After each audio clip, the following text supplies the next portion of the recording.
Ya, siapapun yang terpilih menjadi presiden Indonesia, tentu harapan segenap masyarakat Indonesia adalah sebuah kesinambungan. Ya, kesinambungan hal-hal yang perlu dilanjutkan. Pasti masyarakat ingin semuanya itu bisa berkelanjutan.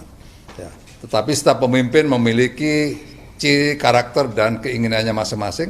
Tentu ada yang perlu dievaluasi dan seterusnya. Tapi setidaknya ya RPJP telah membuat sebuah projection ya dari berbagai sasaran-sasaran yang sesuai dengan SDG maupun yang lain-lain sesuai dengan perkembangan tren tantangan masa depan. Itu sudah diproyeksikan semua jadi RPJP. Jadi kalau RPJP itu nanti menjadi sebuah pegangan dokumen strategis pembangunan nasional, maka itu nantinya mestinya keberlanjutan akan terjadi. Pemerintah selama ini menyatakan bansos itu tidak pernah dipolitisasi dan selalu menyesuaikan dengan kebutuhan masyarakat. Tapi kemudian ada rekomendasi dari KPK dan Dirjen Kemendagri menyatakan akan mengeluarkan himbauan untuk menyetop bansos 2 sampai 3 bulan sebelum pilkada. Kalau Bapak seperti apa?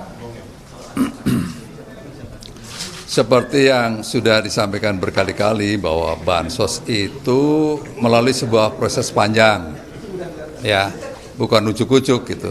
Ada karena ini penggunaan anggaran APBN, jadi ada prosesnya. Tuh, jadi intinya bansos itu dijalankan sesuai dengan mekanisme. Tuh. Hanya memang ada berbagai komentar, mungkin momentumnya yang tidak tepat karena berkaitan dengan pemilu.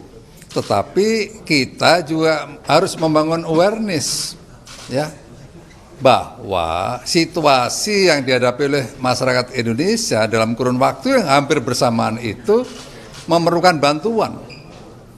Tuh, ya, jadi ini mesti berpikirnya harus berpikir yang lebih komprehensif, bukan hanya melihat dari sisi politiknya, tapi bagaimana tugas negara itu dua. Satu, berkaitan dengan kesejahteraan, yang kedua berkaitan dengan keamanan. Kalau kesejahteraan masyarakat perlu mendapatkan bantuan, maka tidak melihat momentumnya seperti apa. Contoh, kok lagi banjir, pas momentumnya momentum politik, apa menunggu dulu ini bantuan? Entar dulu nunggu, ini lagi momentumnya politik. Padahal masyarakat kita lagi kebanjiran perlu bantuan. Itu sebagai contoh yang gampangnya seperti itu. Ya, oke. Pak, soal yang lagi hangat dibincangkan, pasca rekapitulasi itu suasana politik itu mulai mencair, Pak.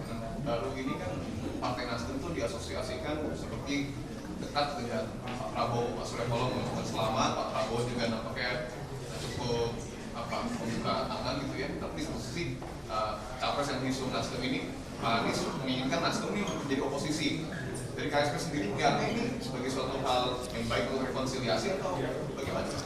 Ya, posisi saya sekali lagi saya bukan pengamat politik ya. Saya tidak mau berkomentar di situ karena ini berkaitan dengan politik praktis ya, dan bukan domain saya untuk mengomentari itu. Jadi mohon maaf saya bisa. Stabilitas itu jadi hal yang positif atau? Ya, kita mengenal check and balances ya. Yang kedua, kita juga mengenal stability. Gitu. Satu sisi ada pandangan yang berbeda, perlu diperkuat check and balances. Check and balance itu diperlukan untuk menjaga kondisi demokrasi yang tetap terjaga dengan baik. Tapi dalam sebuah pemerintahan, pendekatan stability juga sangat-sangat diperlukan. Karena kalau tidak stabil, pemerintahan ini dikelola, maka itu akan mempengaruhi efektivitas dari sebuah pemerintahan. Maka itulah pilihannya bagaimana melihat antara sisi check and balance, yang kedua dari stability. Itu pilihan-pilihan cerdas dari masing-masing orang untuk melihatnya. Ya, saya pikir seperti itu. Saya dari orang yang berbeda cara memandangnya, pasti mendahulukan ini yang menjadi prioritas. Tapi dari sisi yang berbeda, ini menjadi prioritas. Jadi inilah kira-kira bahwa antara stability dan check and balance itu menjadi sebuah batasan. Karena negara harus dikelola dalam keadaan stabil sehingga efektivitas dari sebuah pemerintahan itu bisa berjalan dengan baik. Baik.